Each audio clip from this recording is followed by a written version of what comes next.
হালকা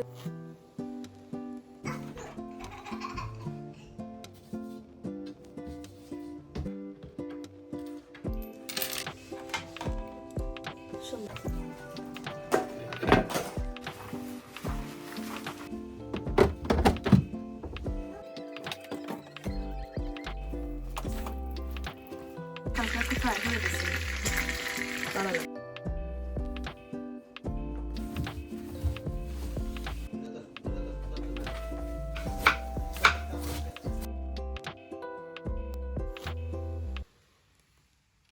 hello everyone, আসসালামু আলাইকুম। সবাইকে আমার নতুন আরেকটি ব্লগ দেখার আমন্ত্রণ জানিয়ে শুরু করছি। তো আজকের ব্লগটা হচ্ছে রাত 3টা থেকে স্টার্ট করলাম। আজকের ব্লগটা একটু অন্যরকম, আর কারণটা বলছি। দিনে হচ্ছে পিকনিকে গিয়েছিলাম আমার বোনের সাথে। তো সেই ব্লগ আর শেয়ার করিনি, পরে নেক্সট ডে দেখাবো। তো আসার পরে হচ্ছে আমার ছেলে মেয়ে আমি একেবারে লম্বা একটা ঘুম দিয়েছি। আমার ইচ্ছা ছিল যে একেবারে সকালেই ঘুম থেকে উঠবো, কিন্তু ছেলে ঘুম থেকে ওঠার কারণেই হচ্ছে এখন উঠতে হয়েছে। বসে থাকতে থাকতে ভালো লাগছে না, আর সংসারের কাজকর্ম মনে হচ্ছে যেন আমাকে বারবার ডাকছে যে আমাকে করে শেষ কর। পিকনিকের কারণে সারাদিন বাহিরে ছিলাম, তো সংসারের কাজকর্ম আর করতে পারিনি। তো এখন হচ্ছে রাত থেকে স্টার্ট করলাম। প্রথমে হচ্ছে কাপড়গুলা ভাঁজ করে শেষ করি, তারপরে বাকি কাজগুলা করব। সকালে এক জোড়ে কাপড় মেশিনে ধোয়ার জন্য দিয়েছিলাম, সেগুলো আর মেলা হয়নি, এখন হচ্ছে মেলে দিলাম। অনেক কাপড় জমা হয়ে আছে, এই 2-3 দিন আর কাপড় ভাঁজ করার সময় পাইনি, একটু অন্য কাজে ব্যস্ত ছিলাম। তো প্রথমে হচ্ছে কাপড় ভাঁজ করে শেষ করি, তারপরে অন্য সব কাজ করব। প্রত্যেকদিন রোদ থেকে কাপড় এনে ভাঁজ না করলে রেখে দিলে দেখা যায় যে জমা হয়ে যায়। ঘুম থেকে উঠেই প্রথমে ভাত খেয়ে নিয়েছি, রাতের আর ভাত খাইনি। তো ঘুম থেকে ওঠার পর হচ্ছে অনেক ভুক লাগছিল। তো খাওয়া দাওয়া শেষ করেই হচ্ছে এখন কাজে লাগলাম, কারণ পেট শান্তি তো দুনিয়া শান্তি।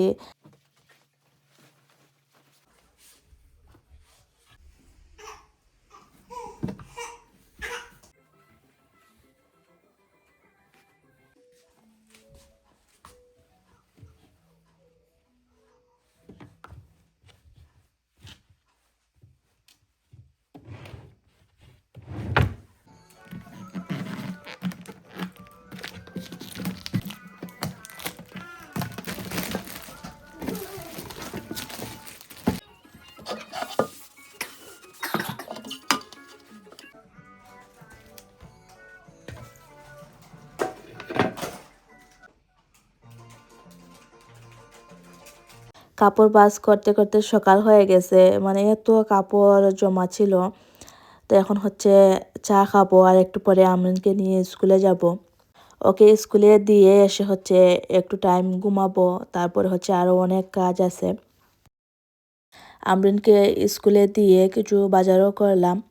আজ হচ্ছে প্লেন আছে, ফ্রিজটা ক্লিন করব। তারপরে ফ্রিজটা একেবারেই খালি, সবজি টবজি কিছুই নেই, তাই অনেক ভেজিটেবল এনেছি। ফ্রিজে হচ্ছে সুন্দর করে রাখবো। ভিডিও করা হয়ে গেল।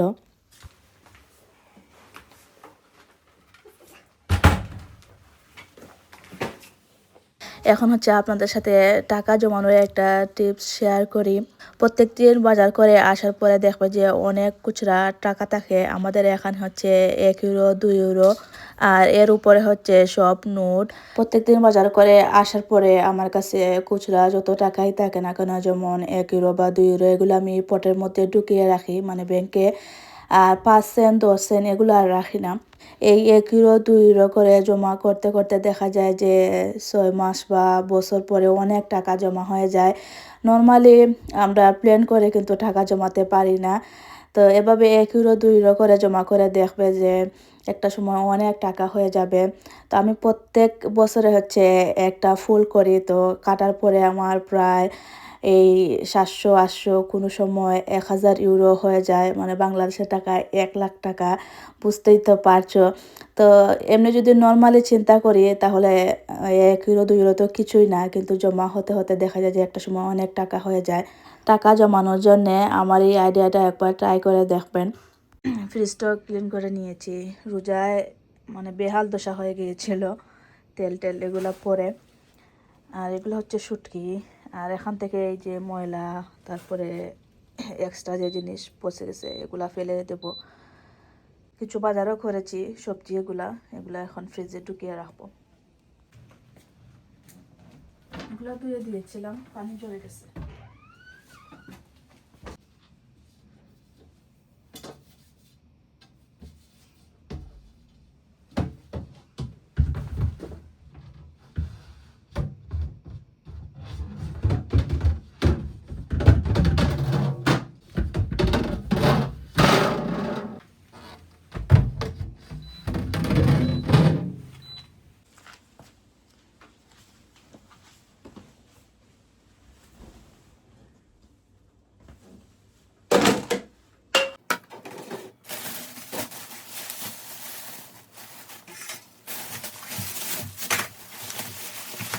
কাজের সাথে সাথে একজন বোনের কমেন্টের আনসার দেই। উনি 2 দিন আগে আমাকে একটা কমেন্ট করেছিলেন যে আমার সারাদিনের রুটিন যেন শেয়ার করি। আমি নাকি রোবটের মতো সারাদিন রাত শুধু কাজ করি।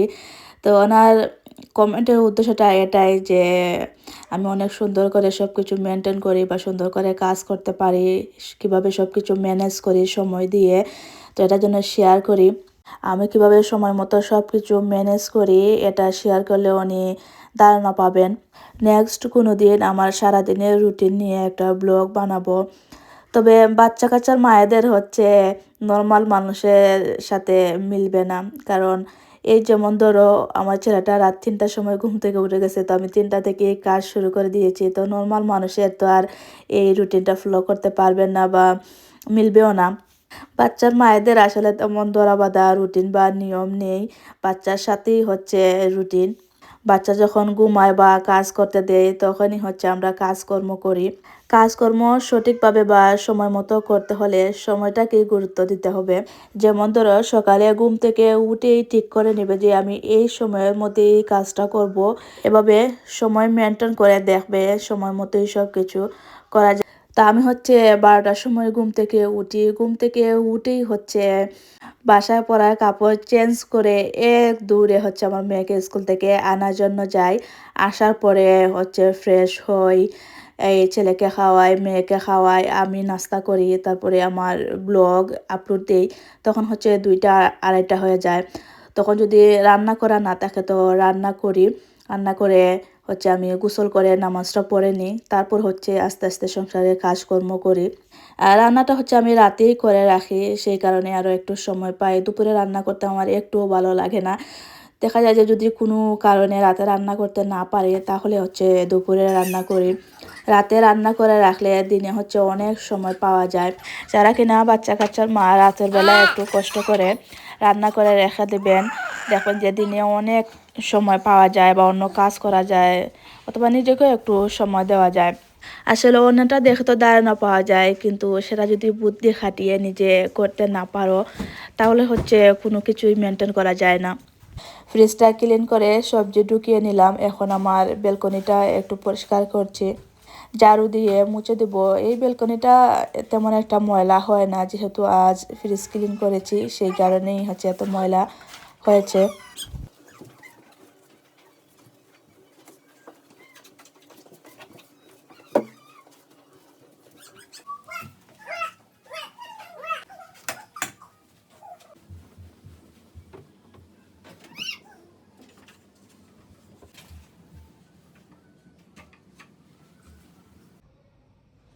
এই তো বেলকনিটা ক্লিন করা হয়ে গেছে।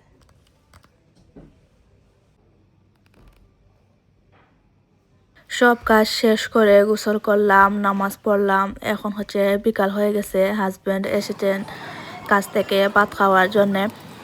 তো রাতে হচ্ছে তরকারি রান্না করে রেখেছিলাম, সেই কারণে আর রান্না বান্নার কোনো টেনশন নেই। দুপুর হয়ে গেছে আর হচ্ছে একটু টাইম রেস্ট করে তারপরে রাতে রান্না করব। তো আমার কাছে পুদিনা পাতা দিয়ে রং চা করলাম। খাওয়ার পরে উনি কাজে চলে যাবেন আর আমি একটু টাইম ঘুমাবো।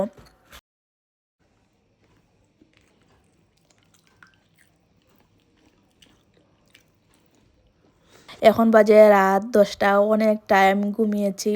তো এখন হচ্ছে রান্না করব। ফ্রিজ থেকে মাছ মাংস এগুলা বের করি। ইলিশ মাছ আর মুরগির মাংস বের করলাম, এই দুইটাই রান্না করছি।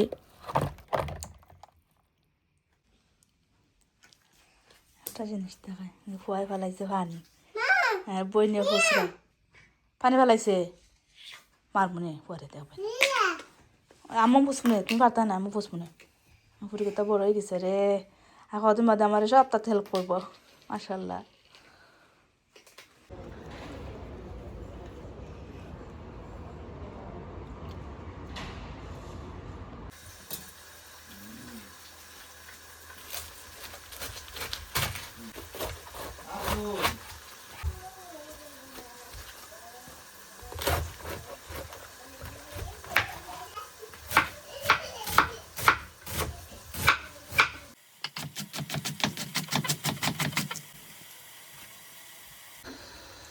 রান্না উল্টা পাল্টা হয়ে গেছে এটা আমার প্রথমে মশলা লাগে মাংস দিলাইছি পাতা করি এক লাগে জালে দিলাইছি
রাতের রান্না শেষ করে এখন আর আমার ভালো লাগছে না মানে মনে হচ্ছে যেন একটু বাহিরে গিয়ে যদি ঘোরাঘুরি করে আসি তাহলে ভালো লাগবে সারাদিন যেহেতু কাজ করেছি শরীরটা অনেক টায়ার্ড হয়ে গেছে তো এখন হচ্ছে হাজব্যান্ডের কাছে আবদার করলাম যে আমাকে বাহিরে নিয়ে যাও কিছু খাবো আর তোমার হাত ধরে হাঁটবো আর এটাই হচ্ছে আমার এনার্জি এই যে হাজব্যান্ডের সাথে বের হয়ে 5টা মিনিট সময় কাটিয়েছি এই 5 মিনিটেই হচ্ছে আমার আগামী দিনের কাজ করার শক্তি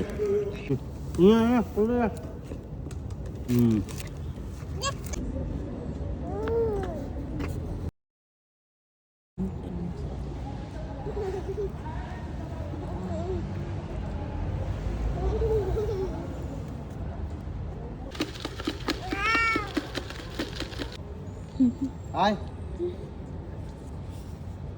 Dale. Tayo sa sakay yan, boss. Hindi mo sa sabana.